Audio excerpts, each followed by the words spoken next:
Presenting अगोरा।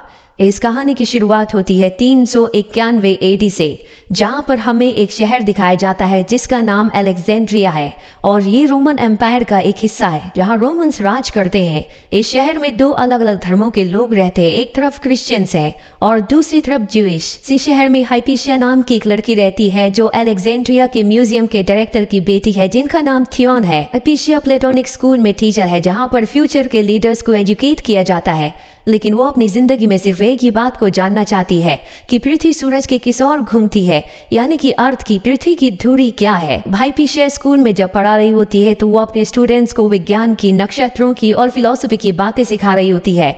यहाँ पर सभी स्टूडेंट्स उसे बहुत पसंद करते हैं क्योंकि वो अपने काम में, अपनी टीचिंग में बहुत ज्यादा एक्सपर्ट होती है। यहाँ पर हाइपीशिया के पिता के गुलाम का जो बेटा है जिसका नाम डेवियस है, वो हाइपीशिया के साथ उसका असिस्टेंट बन के काम करता है। उसे साइंस में, विज्ञान में बहुत ज्यादा दिलचस्पी है, इसीलिए वो हाइपीशिया की हर एक बात को बहुत ध्यान से सुनता है। हाइपीशिया अपनी क्लास में सभी लोगों से पूछती है कि बताओ, धरती पर कोई भी चीज क्यों गिर जाती है।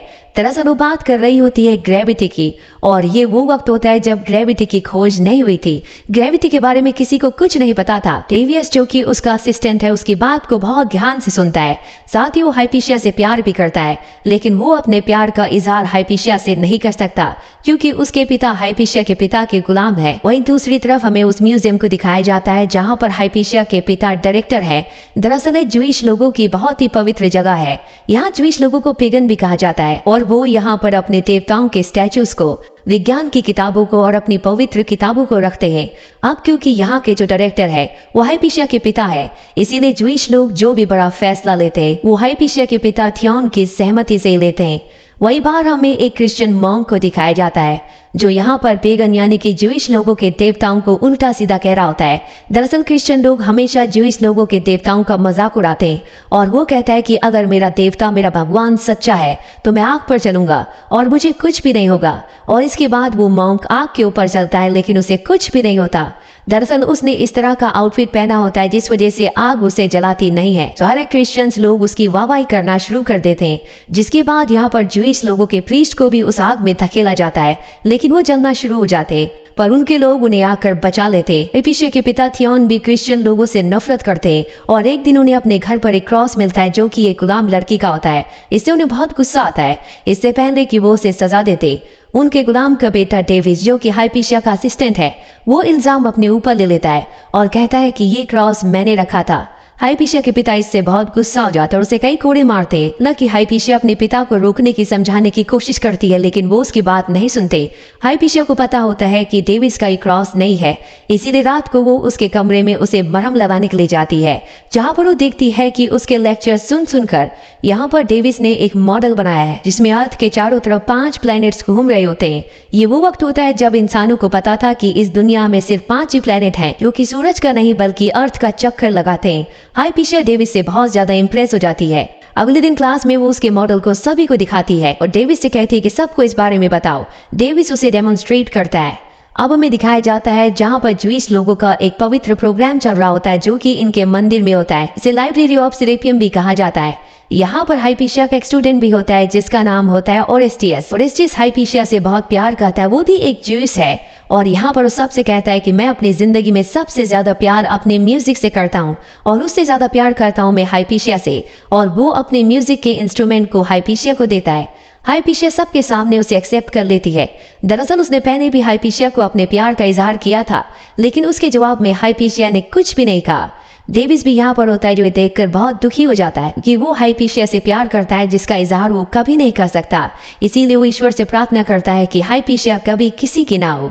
अगले दिन क्लास में दिखाया जाता है जहाँ पर हाइपीशिया ओरेस्टियस को एक कपड़ा वापस लौटाती है, जिसका मतलब ये होता है कि उसने उसके प्यार के प्रपोजल को एक्सेप्ट नहीं किया बल्कि ठुकरा दिया है। इससे उसे बहुत ज्यादा गुस्सा आता है।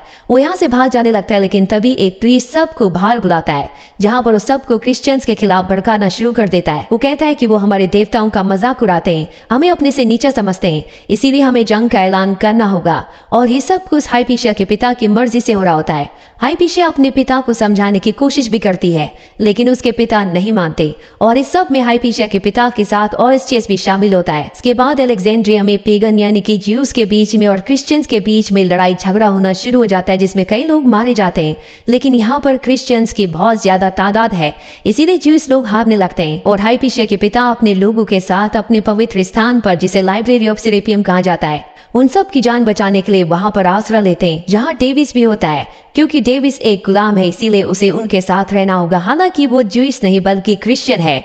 ये वही जगह है जहां पर हाइपीशिया पढ़ाती है। हालांकि डेविस यहाँ से बाहर जाना चाहता है, लेकिन हाइपीशिया उसे मना कर देती है। यहाँ पर डेविस के साथ साथ कुछ और क्रिश्चियन स्टूडेंट्स भी होते हैं और रात को जब वो इस जगह से भाग रहे होते हैं तो डेविस उन्हें देख लेता है, लेकिन वो किसी को कुछ नहीं बताता, क्योंकि वो जानता है कि उनका यहाँ से निकल जाना ही अच्छा होगा। कई महीने बीत जाते हैं, इसके बाद इनका धीरे धीरे खाना खत्म होना शुरू हो जाता है, जिससे यहाँ पर सबको परेशानी, टेंशन होना शुरू हो जाती है, क्योंकि यहाँ से ना तो कोई बाहर जा सकता है और ना ही बाहर से किसी को अंदर आने की इजाजत है। एक रात को डेविस चुपचाप यहाँ से निकल जाता है। दरअसल अब ये पूरा का पूरा शहर एक तरह से दो अलग अलग हिस्सों में बढ़ चुका है, यानी कि दो अलग ग्रुप्स में, क्रिश्चियंस और ज्यूइश के। वही हमें हाइपीशिया को दिखाया जाता है जो उसी पवित्र जगह पर होती है जहाँ पर उसके सभी लोग उसके पिता के साथ फंसे हुए हैं। ऐसे माहौल में भी वो सिर्फ और सिर्फ विज्ञान के बारे में सोच रही होती है। वो सोचती कि जब भी हम कोई चीज ऊपर फेंकते हैं या ऊपर से कोई भी चीज नीचे छोड़ी जाती है तो जमीन पर क्यों गिरती है, जबकि तारे आसमान में है, वो जमीन पर यानी कि धरती पर क्यों नहीं गिरते। और हाइपीशिया के मन में पहली बार ये बात आती है कि शायद सारे प्लैनेट्स और सूरज पृथ्वी के चारों तरफ नहीं घूमते, बल्कि जितने भी प्लैनेट्स है वो सब के सब सूरज के चारों तरफ चक्कर लगाते। इसी तरह से यहाँ पर इन्हें कुछ और महीने बीत जाते हैं, जिसके बाद रोमन एम्परर्स इन सब को माफ कर देते हैं, कहते हैं कि तुम बाहर आ सकते हो। दरअसल उनकी नजरों में यही गुनहगार हैं, क्योंकि इन्होंने जंग का आगाज किया था और अब ये सब के सब वहां से बाहर आ जाते हैं, लेकिन इनकी किसी भी चीज पर इनका कोई अधिकार नहीं होगा। इसीलिए हाइपीशिया और उसके लोग यहाँ से अपनी जरूरी चीजों को और अपने ग्रंथों को लेकर निकल जाते हैं। जिसके बाद क्रिश्चियंस लोग इस जगह पर, जो इनकी पवित्र जगह है, वहां पर आते हैं, जिनमें डेविस भी होता है, और इनके देवताओं की मूर्तियों को तोड़ देते हैं। वही हाइपीशिया को दिखाया जाता है जो बहुत ज्यादा दुखी होती है, क्योंकि उसके पिता की मृत्यु हो चुकी है। और तभी वहां पर डेविस आता है जो उसके साथ बदतमीजी करना शुरू कर देता है, क्योंकि बचपन से वो एक गुलाम था। लेकिन ऐसा करते करते अचानक से उसकी आंखों में आंसू आ जाते हैं। वो हाइपीशिया के सामने झुक जाता है, क्योंकि वो हाइपीशिया से प्यार करता है। वो हाइपीशिया को अपनी तलवार देता है और कहता है कि मुझे मार दो। हाइपीशिया उसकी तलवार से उसके गले में जो गुलामी का निशान होता है उसे काट देती है और कहती है कि तुम आजाद हो। इसी तरह से 2 साल बीत जाते हैं और अब ओरेस्टिस को दिखाया जाता है जो कि पहले एक ज्यूइश था, अब वो क्रिश्चियन बन चुका है, साथ ही उसका एक बड़ा पद है। और अलेक्जेंड्रिया में जहाँ पहले ज्यूइश का सम्मान किया जाता था, उनका एक वादा होता था, अब उनके ऊपर जुल्म किए जाते हैं। लेकिन इस बात से हाइपीशिया को कोई फर्क नहीं पड़ता, वो अब भी विज्ञान के बारे में सोच रही होती है। ओरेस्टिस एक बार उसे अपने साथ बोट पर ले जाता है, लेकिन यहाँ पर भी उसके दिमाग में सिर्फ और सिर्फ विज्ञान होता है। वो एक गुलाम को ऊपर चढ़ने के लिए कहती है और कहती है कि तुम्हें ऊपर से नीचे बैग फेंकना होगा। उसका मानना ये होता है कि बैग को आगे या पीछे गिरना चाहिए, क्योंकि नाव चल रही है और जिस वक्त बैग हवा में होगा उस वक्त वो नाव आगे चलने की वजह से थोड़ा सा स्पॉट से पीछे गिरेगा। लेकिन ऐसा नहीं होता, वो उसी स्पॉट पर गिरता है, जिससे हाइपीशिया पूरी तरह से कंफ्यूज हो जाती है और जल्दी उसके दिमाग में एक विचार आता है कि शायद धरती भी अपनी धुरी पर घूम रही है, लेकिन उसकी स्पीड इस तरह से है कि जिससे धरती पर रहने वाले किसी भी चीज को कोई भी फर्क नहीं पड़ता। ये वो दौर था जब धार्मिक लोगों का मानना था कि पृथ्वी गोल नहीं बल्कि चपटी है और अगर कोई इंसान पृथ्वी के अंत तक पहुंच जाए तो वो वहां से गिर सकता है। हाइपीशिया अब भी उसी स्कूल में पढ़ाती है जहाँ पर वो पहले पढ़ाई करती थी। उसके दिमाग में कई सारे सवाल है। उसके दिमाग में एक और सवाल आता है कि पृथ्वी पर ठंड, गर्म और अलग अलग मौसम क्यों आते हैं, इसका क्या कारण है। वहां पर उसका एक सेवक भी होता है जो उसे बताता है कि शायद सूरज बड़ा या छोटा होता होगा, इसी वजह से मौसम बदलता है। जब सूरज बड़ा होता है तो धरती पर गर्मी होती है और जब वो छोटा होता है तो ठंड। लेकिन हाइपीशिया उसकी बात से सहमत नहीं होती। वहीं ज्यूइश लोग जो क्रिश्चियन लोगों के जुल्म और सितम से परेशान है, वो उनके ऊपर हमला कर देते हैं, जिसके बाद क्रिश्चियंस लोग एक बार फिर से उन्हें बहुत बुरी तरह से मारना शुरू कर देते हैं। हाइपीशिया ओरेस्टिस के पास जाती और कहती है कि क्रिश्चियंस लोगों को ऐसा करने से मना करो, मैं अपने लोगों को समझाऊंगी। लेकिन ओरेस्टिस, जो कि खुद भी पहले ज्यूइश था, जो अब क्रिश्चियन बन चुका है, वो उसकी मदद करने से मना कर देता है। डेविस भी उन लोगों में शामिल होता है जो ज्यूइश लोगों को मार रहे होते हैं, पर अब उसे एहसास हो चुका है कि वो गलत कर रहा है। मासूम लोगों का, मासूम बच्चों और औरतों का इसमें कोई भी गुनाह नहीं है। अब कुछ जब ठीक हो जाता है तो ज्यूस लोग क्रिश्चियन लोगों के लीडर्स के पास जाते हैं और कहते हैं कि हम अपने पवित्र स्थान यानी कि लाइब्रेरी ऑफ सेरेपियम में वापस जाना चाहते हैं। वो कहते हैं कि तुम जा सकते हो, लेकिन तुम सबको क्रिश्चियनिटी को अपनाना होगा। हिपेशिया भी यहाँ पर होती है जिसे ये बात बिल्कुल अच्छी नहीं लगती और वो उसका विरोध करती है, उसे उल्टा सीधा बोलना शुरू कर देती है, जिससे लीडर बहुत गुस्सा हो जाते हैं। वो भी उसे उल्टा सीधा कहते हैं। साथ ही वो यहाँ पर नए रूल्स बनाते हैं कि सभा में किस तरह से औरतों को रहना चाहिए। साथ ही वो हाइपेशिया को कहते हैं कि वो एक वैज्ञानिक नहीं है बल्कि वो एक विच है। ये धरती पूरी तरह से चपटी है, लेकिन वो अपनी अलग अलग तरह की साइंस लोगों को बताती है जो कि पूरी तरह से गलत है। इस तरह के इंसान को जीने का कोई भी हक नहीं है। यहाँ पर ओरेस्टियस भी होता है। ये सब कुछ देखकर सुनकर उसकी आंखों में आंसू आ जाते हैं। अगले दिन की सभा में सबको बाइबल के सामने झुकने के लिए कहा जाता है, लेकिन ओरेस्टियस ऐसा करने से मना कर देता। वो बाइबल के सामने नहीं झुकता और वहां से चला जाता है। सब उसे एक ढोंगी क्रिश्चियन कहते हैं। यहाँ पर वो मॉन्क जो शुरू में आग के ऊपर चला था, वो उसके सिर पर पत्थर से प्रहार करता, उसे बुरी तरह से जख्मी कर देता है। ज्यूस लोग ये देखकर पूरी तरह से भड़क जाते हैं और उस मॉन्क को मार देते हैं, जिसके बाद ज्यूस लोगों के बीच में और क्रिश्चियंस के बीच में घमासान युद्ध शुरू हो जाता है। और अब जो क्रिश्चियंस के लीडर्स हैं वो हाइपेशिया को और ओरेस्टियस को मारना चाहते हैं।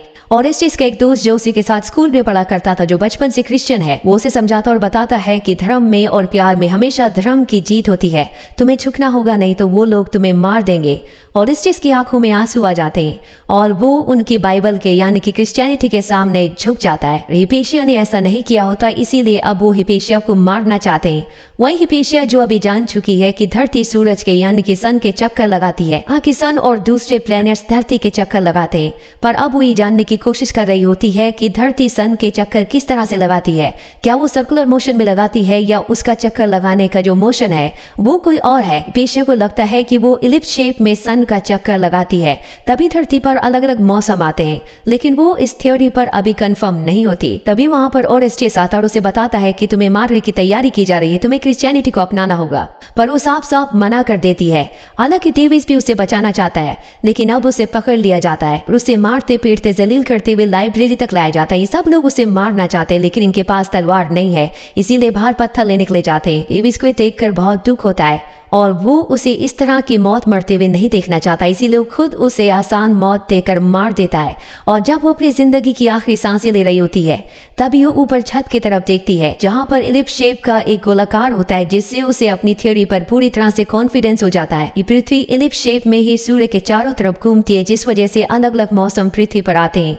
और अब अपनी जिंदगी के आखिरी वक्त में उसने अपने सवालों के जवाब को पा लिया और इसके बाद उसकी मृत्यु हो जाती है। अब यहाँ पर वो सब लोग भी आ जाते हैं जो पत्थर लेने के लिए गए थे। डेविस उनसे कहता है कि ये बेहोश हो गई है, जिसके बाद सब के सब उसे पत्थर मारते हैं। उसके शरीर को गलियों में घसीटा जाता, उसे जला दिया जाता है और इतिहास से उसके नाम को हमेशा के लिए मिटा दिया जाता है। हाइपेशिया की बात पर किसी ने विश्वास नहीं किया, पर ठीक 1200 सालों बाद जोहानस केपलर, जो कि एक वैज्ञानिक थे, उन्होंने दुनिया को बताया कि अर्थ इलिप्टिक ऑर्बिट में सन के चारों तरफ घूमती है। और यही बात थी जो हाइपेशिया ने सबको बताई थी।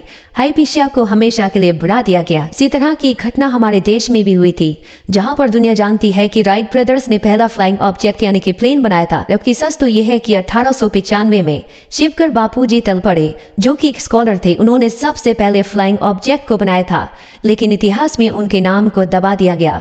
लेकिन आज टेक्नोलॉजी की वजह से, इंटरनेट की वजह से पूरी दुनिया कहीं ना कहीं ये जानती है कि पहला फ्लाइंग ऑब्जेक्ट बनाने वाला इंसान कोई इंडियन था। ये थी पूरी कहानी फिल्म अगोरा की, जो कि एक सच्ची ऐतिहासिक घटना है। उम्मीद करते हैं कि ये कहानी आपको पसंद आई होगी।